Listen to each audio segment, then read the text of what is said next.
റിപ്പോർട്ടിൽ. മറ്റൊരു പ്രധാനപ്പെട്ട വാർത്ത തൃശൂർ പൂരം വിവാദത്തിൽ വീണ്ടും അന്വേഷണം എന്നുള്ളതാണ്. ADGP MR അജിത് കുമാറിന്റെ റിപ്പോർട്ട് ആഭ്യന്തര സെക്രട്ടറി തള്ളി.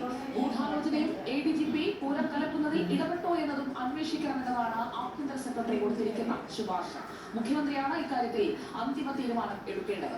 തുടരന്വേഷണം ക്രൈംബ്രാഞ്ചിന് കൈമാറിയേക്കുമെന്നുള്ളതാണ് ഇപ്പോൾ കിട്ടുന്ന വിവരം. ക്രൈംബ്രാഞ്ച് മേധാവി H വെങ്കടേഷിന്റെ നേതൃത്വത്തിലായിരിക്കും അന്വേഷണം. അങ്ങനെയാണെങ്കിൽ വിവരങ്ങളുമായി റിനോ ശ്രീധരൻ TV പ്രസാദ് നമുക്കൊപ്പം ചേർന്നു. റിനോ ശ്രീധർ, പൂരം കലക്കിയതാരെന്ന് കണ്ടെത്താൻ ADGP നടത്തിയ 5 മാസം സമയമെടുത്തുള്ള അന്വേഷണം കൊണ്ട് കഴിഞ്ഞിട്ടില്ല എന്ന് വ്യക്തമാക്കുന്നതല്ലേ ഇപ്പോൾ ആഭ്യന്തര സെക്രട്ടറിയുടെ റിപ്പോർട്ട്? അടുത്ത നീക്കം എന്താണ്? ക്രൈംബ്രാഞ്ചിന് കൊടുത്താൽ അതിൽ തൃപ്തരായി മിണ്ടാതിരിക്കുമോ പ്രതിപക്ഷം? ആലോചനകൾ എങ്ങനെ? റിനു.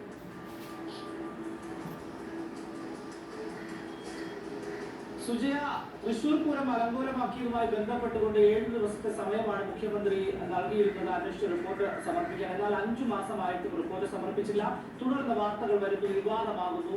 അതിനുശേഷം ADGP MR അജിത് കുമാർ പെട്ടെന്ന് പണിപ്പെട്ട ഏകദേശം 600 പേജോളമുള്ള റിപ്പോർട്ട് DGPക്ക് മുന്നിൽ എത്തിക്കുന്നു. DGP അത് ശുപാർശയോടുകൂടി, അതായത് ഈ റിപ്പോർട്ട് പൂർണ്ണമല്ല, കൃത്യമായി തുടരന്വേഷണം വേണം എന്നുള്ള ആവശ്യം ഉന്നയിച്ച മുഖ്യമന്ത്രിക്ക് സമർപ്പിക്കുകയും ചെയ്യുന്നു. മുഖ്യമന്ത്രി ആഭ്യന്തര സെക്രട്ടറി വഴി പരിശോധിച്ച് തുടരന്വേഷണം വേണമോ വേണ്ടയോ എന്നുള്ള ഒരു ശുപാർശ നൽകാൻ ആവശ്യപ്പെടുന്നു. തുടർന്ന് ഇന്ന് രാവിലെയോടുകൂടി വിശ്വാസിന്റെ ആഭ്യന്തര സെക്രട്ടറി ഈ റിപ്പോർട്ട്, അതായത് ശുപാർശ അടങ്ങിയ റിപ്പോർട്ട് കൈമാറുന്നു. അതിൽ തുടരന്വേഷണം വേണം എന്നുള്ളതാണ്. പ്രധാനമായും 3 ശുപാർശകളാണ് ആഭ്യന്തര സെക്രട്ടറി മുന്നോട്ട് വയ്ക്കുന്നത്. ഗൂഢാലോചന നടന്നിട്ട്